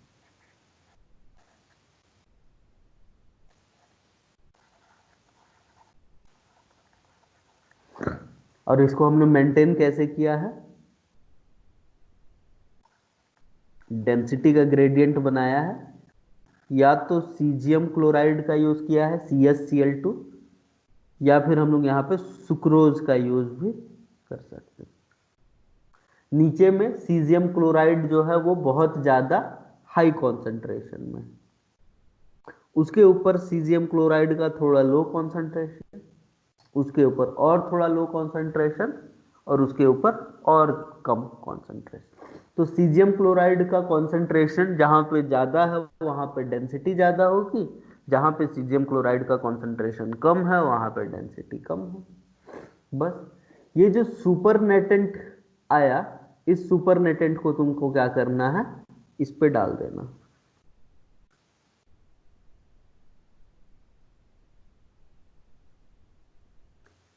सुपरनेटेंट। तो इसके देख के तुमको क्या पता चलेगा कि जो जीनोमिक डीएनए है, तो जीनोमिक डीएनए बड़ा होता है, बड़ा होने के कारण उसकी डेंसिटी ज्यादा होती, तो वो नीचे की तरफ जाके सेटल हो जाएगा, उसका बैंड नीचे की तरफ एक थिक सा बैंड देखने को मिलेगा। बाकी बहुत सारे पतले पतले तुमको थिन बैंड देखने को मिल सकते हैं। ये किसके डीएनए हो सकते हैं, प्लाज्मिड डीएनए हो सकते हैं। तो तुम जीनोमिक डीएनए से प्लाज्मिड के डीएनए को आइसोलेट कर सेपरेट करने में सफल रहे। बस यहां से तुमको क्या कर लेना है, प्लाज्मिड के डीएनए को आइसोलेट कर लेना। आइसोलेट करने के बाद तुम चाहो तो उसकी प्योरिटी चेक कर सकते हो, क्वांटिटी चेक कर सकते हो। वही तरीका सेम जो पीछे यूज किया है हमने।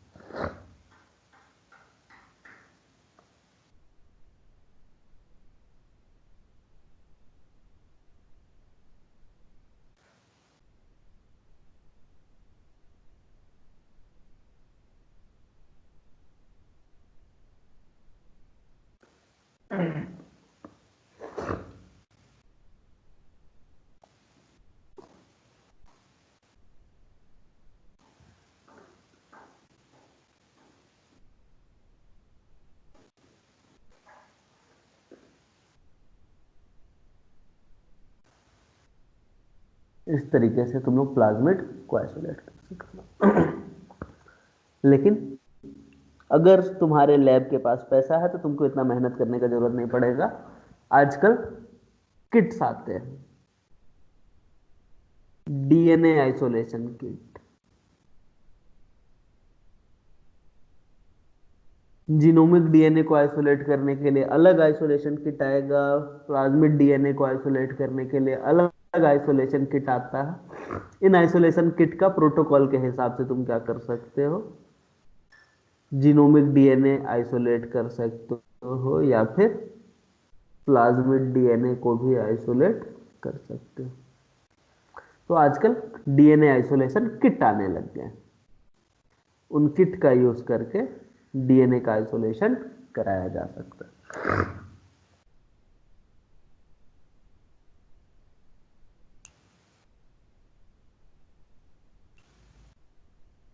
सेम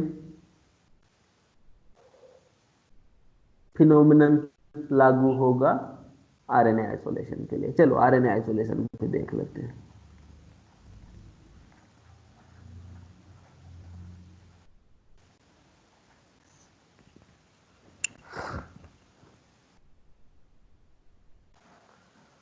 क्या पढ़ने जा रहे हैं हम लोग? RNA isolation.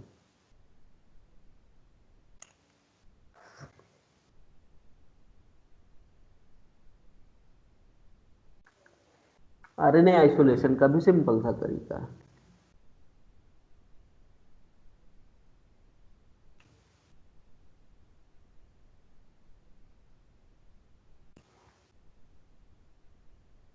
वही, सबसे पहले तो सेल वॉल और प्लाज्मा मेम्ब्रेन को हटाना ही पड़ेगा।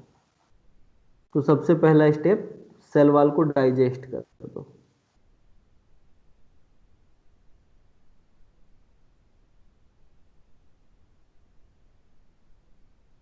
दूसरा स्टेप, सेल की लाइसिस करवा दो, सेल लाइसिस बफर का यूज करके।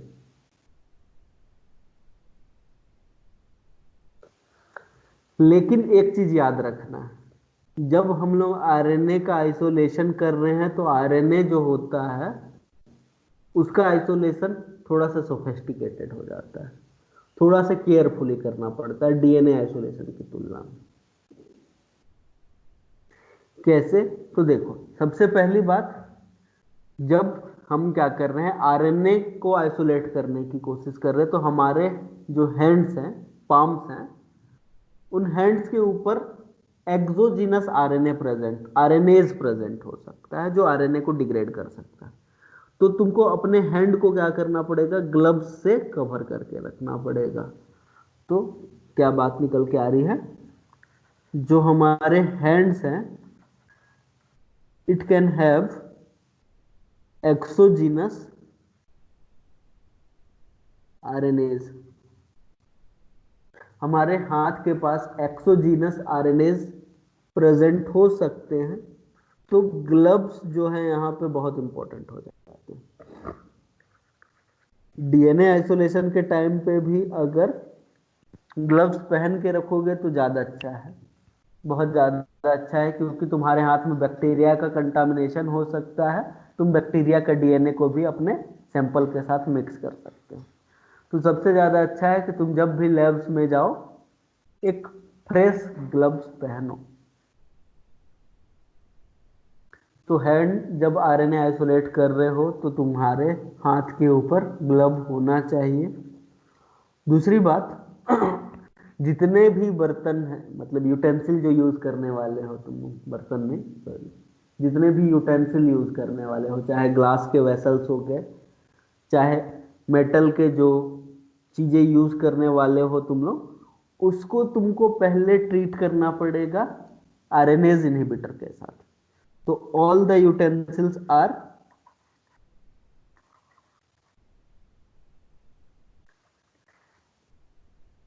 treated with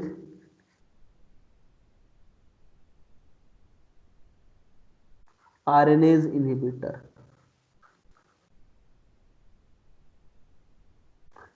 और आरएनएज इनहिबिटर का एक एग्जांपल निकल के आता है डीईपीसी। फुल फॉर्म देखोगे तो वो होता है डाई इथाइल पायरोकार्बोनेट।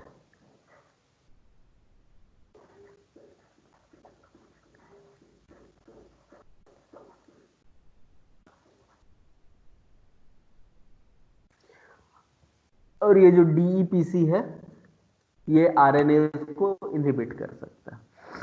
आरएनएज जैसे ही इनहिबिट हो गया तो जो यूटेंसिल यूज कर रहे हो उससे भी आरएनए का डिग्रेडेशन का जो डर है वो खत्म हो जाएगा। तो तुमने क्या कर लिया है, सबसे पहले तो ग्लव्स पहना था, जितने भी वेसल्स थे उनको डीईपीसी से ट्रीट कर लिया था। उसके बाद तुम लोग ये सेल वॉल का ट्रीटमेंट, सेल लाइसिस का ट्रीटमेंट देना स्टार्ट कर सकते। एक बार जब सेल लाइसिस हो गया तो हम लोग एंजाइमेटिक ट्रीटमेंट में आरएनएस का ट्रीटमेंट नहीं देंगे,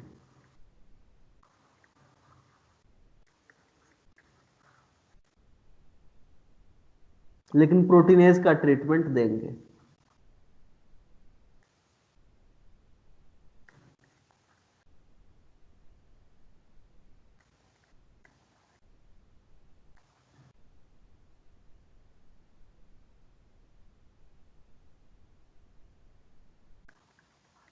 आरएनएज का ट्रीटमेंट नहीं दिया जाएगा, लेकिन प्रोटीनेज का ट्रीटमेंट दिया जाएगा। और उसके बाद जो फिनॉल क्लोरोफॉर्म एक्सट्रैक्शन है वो चीज तो परफॉर्म करना ही पड़ेगा।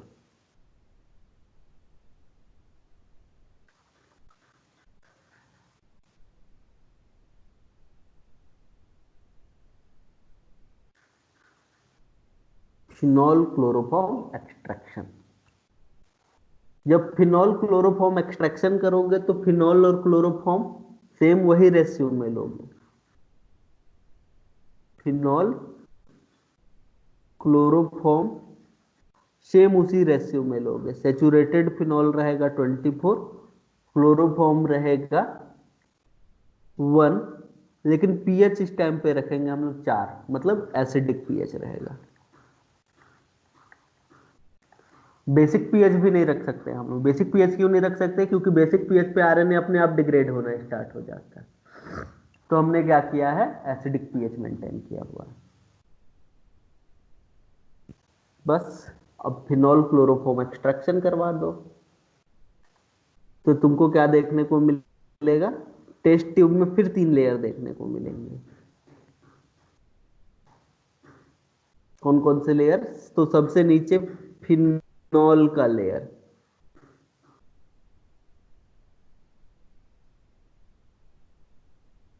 उसके ऊपर रहेगा क्लोरोफॉर्म का लेयर, और उसके ऊपर रहेगा एक्वस लेयर। याद करो जब हम लोग पीएच 7 के ऊपर कर रहे थे तो जो हमारा डीएनए था वो कौन से लेयर में था? एक्वस लेयर में था।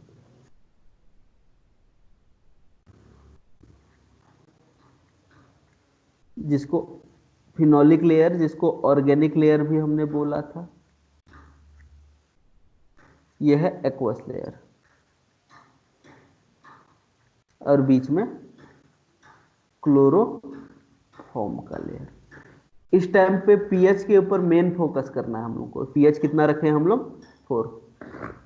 और जब हम लोग पीएच 4 रखते हैं तो जो डीएनए होता है हम लोग का वो फिनोलिक लेयर पे आ जाता है। प्रोटीन सेम वही यहाँ पे प्रिसिपिटेट हो जाएगा क्लोरोफॉर्म वाले लेयर में, और जो एक्वस लेयर है वहां पे मिल जाएगा तुमको आरएनए। तो पीएच इंपॉर्टेंट भूमिका अदा कर देता है। तो हम लोग ये लिख सकते हैं कि एसिडिक पीएच के ऊपर डीएनए फिनॉल में डिसॉल्व होता है।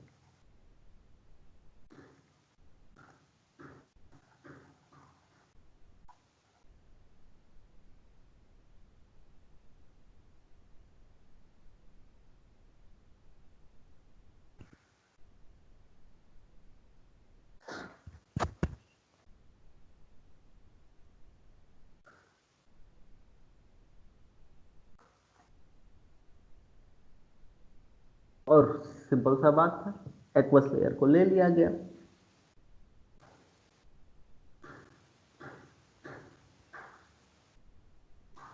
लेकिन ये तरीका जो है वो खतरनाक हो सकता है, क्योंकि थोड़ा सा भी पीएच में गड़बड़ी हुआ तो तुमको आरएनए की जगह पे डीएनए देखने को मिल सकता है। तो उससे अच्छा तरीका है कि आरएनए को तुम दूसरे तरीके से प्रिसिपिटेट कर लो।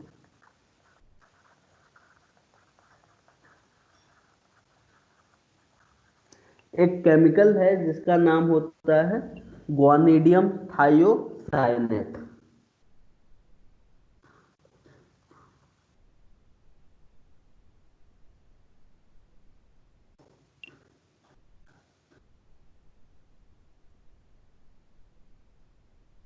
एक केमिकल है जिसका नाम क्या निकल के आ रहा है?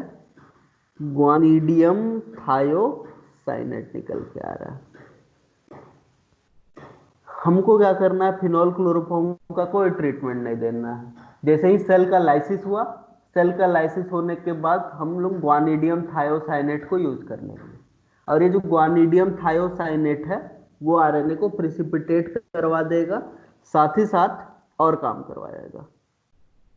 It is inhibitor of RNase activity.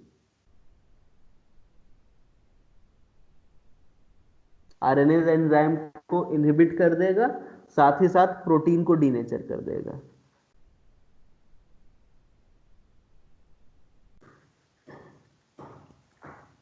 तो सिंपल सा बात है, आरएनए को जब हमको प्रिसिपिटेट करना है तो सीधे ग्वानिडियम थायोसाइनेट यूज कर लो, जो कि आरएनएस को भी इनहिबिट कर देगा, प्रोटीन को भी डीनेचर कर देगा, और तुम्हारा आरएनए जो है वो आसानी से प्रिसिपिटेट हो जाएगा। अब ये काम तुम इस एक्वस लेयर के बाद भी कर सकते हो या फिर डायरेक्टली भी कर सकते हो। एक्वस लेयर के बाद करोगे तो आरएनए का जो इल्ड है वो ज्यादा देखने को मिलेगा तुमको।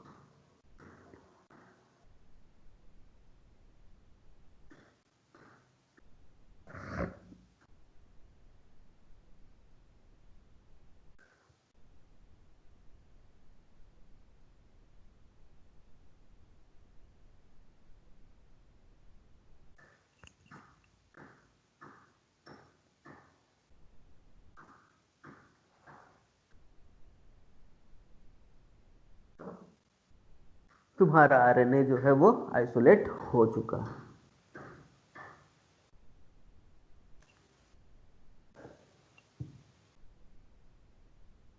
फिर तुम उसका प्योरिटी चेक कर सकते हो। कैसे कर सकते हो? सिंपल सा पहला तरीका, स्पेक्ट्रोफोटोमीटर।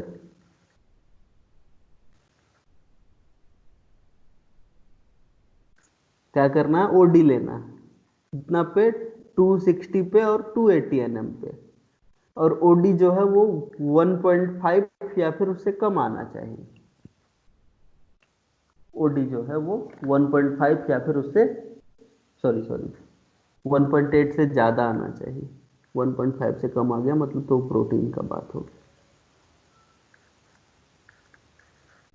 1.8 से क्या होना चाहिए? उसका ज्यादा होना चाहिए।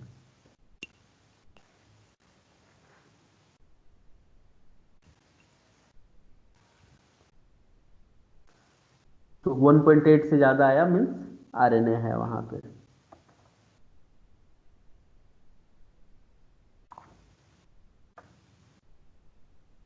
और तुम वहां पे क्या कर सकते हो? क्वांटिटी भी चेक कर सकते हो।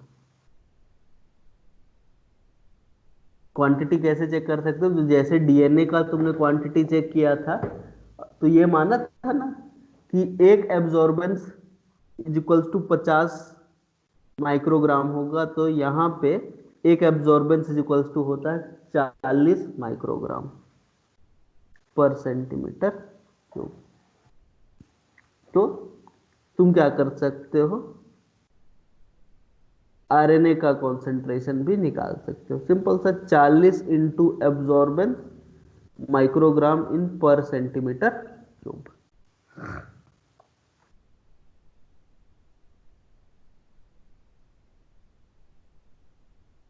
तो यहां से तुमको आरएनए का कॉन्सेंट्रेशन निकल के मिल जाएगा। डीएनए के केस में हमने 50 रखा था, आरएनए के केस में 40 रखा है, क्योंकि आरएनए का एब्जॉर्बेंस डीएनए की तुलना में ज्यादा होता है। तो ज्यादा जब एब्जॉर्ब करेगा तो हम लोग कम वैल्यू लेके चलेंगे, ताकि हम लोग एग्जैक्टली पता कर सके कि आरएनए कितना है। जबकि डीएनए आरएनए की तुलना में कम एब्जॉर्ब करता है, 260 एनएम के ऊपर, इसीलिए हम लोग का 50 लेके चले थे हम। इस तरीके से तुम क्या कर सकते हो? आरएनए की क्वांटिटी निकाल सकते हो।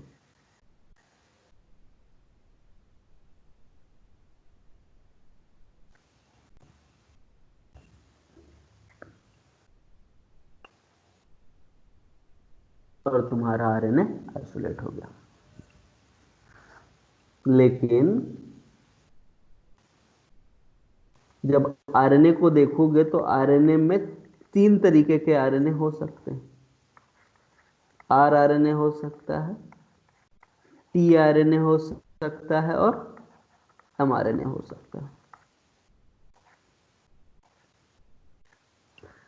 अब कंसंट्रेशन के हिसाब से बात करो तो सेल के अंदर सबसे ज्यादा कंसंट्रेशन में होता है आर आरएनए, उसके बाद होता है टी आरएनए, और सबसे कम अमाउंट में प्रेजेंट होता है एमआरएनए।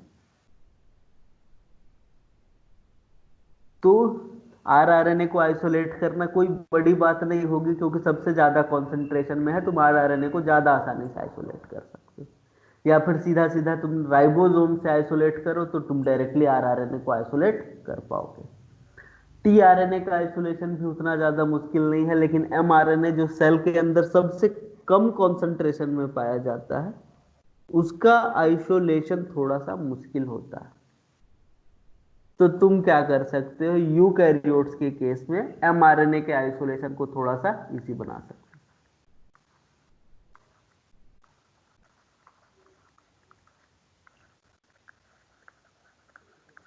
इनमें 4 लिख देते हैं, 4 यूकैरियोटिक एमआरएनए आइसोलेशन।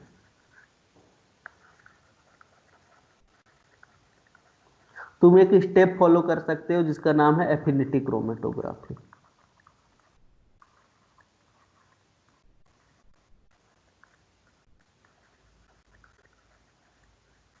कैसे एफिनिटी क्रोमेटोग्राफी का यूज करके तुम एमआरएनए को आइसोलेट कर पाओगे? तो सिंपल सा, ये रहा क्रोमेटोग्राफी कॉलम,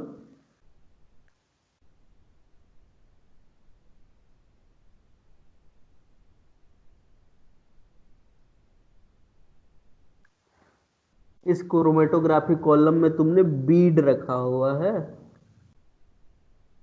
भर के, और इन बीड के ऊपर तुमको कुछ नहीं करना, पॉली टी को अटैच कर देना। क्या अटैच कर देना है? पॉली टी को। क्यों पॉली टी को अटैच करना है? तो याद करो, जब यूकैरियोटिक एमआरएनए की प्रोसेसिंग हम लोग पढ़ रहे थे, तो हमने बोला था कि जो यूकैरियोटिक एमआरएनए का 3 प्राइम होता है उसके ऊपर पॉली ए टेल पाया जाता है। क्या पाया जाता है? 5 प्राइम पे एक कैप पाया जाता है, 3 प्राइम पे पॉली ए टेल पाया जाता है। तो जब एमआरएनए इसके अंदर से पास होगा तो वो टी के साथ क्या कर लेगा? पेयरिंग कर लेगा। पेयरिंग करने की वजह से जो एमआरएनए है वो तो कॉलम में रुक जाएगा, और बाकी सब के सब जो भी आरएनए है, जैसे कि तुम्हारा आरआरएनए और टीआरएनए, वो यहां से निकल जाएंगे, इल्यूट आउट हो जाएंगे।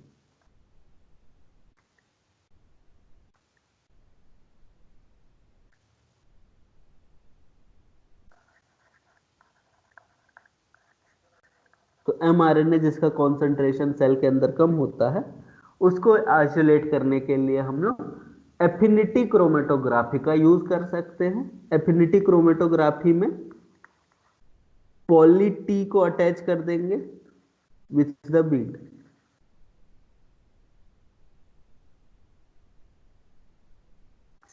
और पॉली ए टेल जो है वो इसके साथ बाइंड कर जाएगा, और बाइंड करने के बाद एमआरएनए तो कॉलम में ही रुक जाएगा, आरआरएनए और टीआरएनए नीचे से निकल जाएंगे।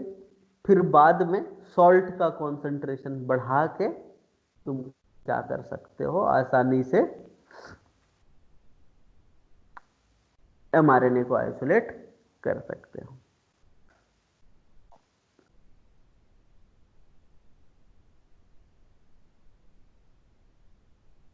ये हो गया तुम्हारे आरएनए का आइसोलेशन।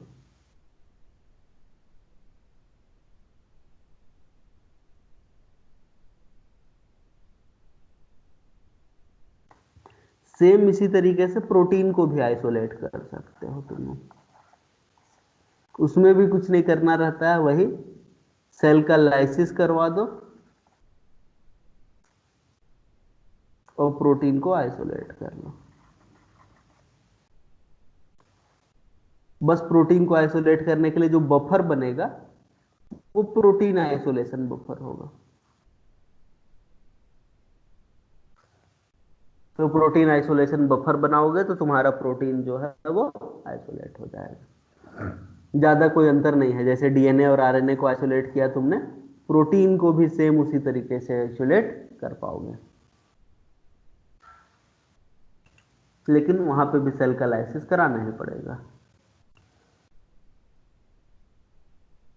अलग अलग प्रोटोकॉल के हिसाब से अलग अलग ऑर्गेनिज्म से प्रोटीन अलग अलग तरीके से आइसोलेट किया जा सकता है।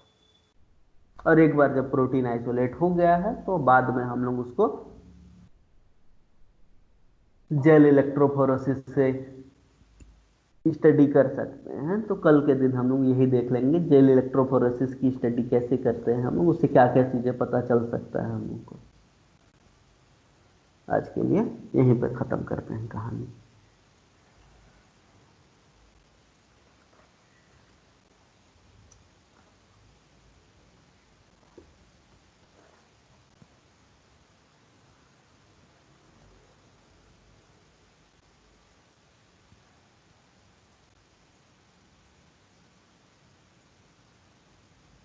ठीक है, हो गया, बंद कर दो रिकॉर्डिंग।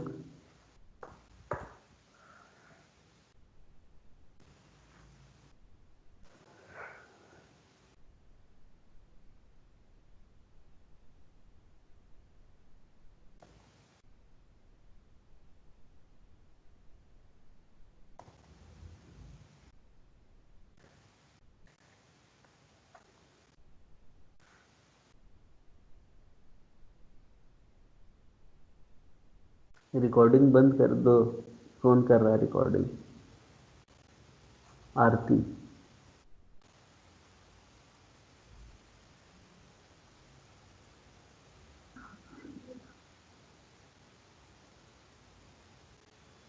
सर आप पता नहीं कहाँ से ले गए हैं सर, यहाँ से कर लीजिए ना, थ्री डॉट के पास से मोर।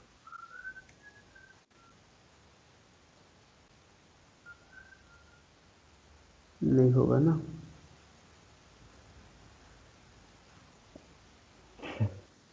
तो जब तक नहीं आएगी तब तक ऐसे चलते रहेगा।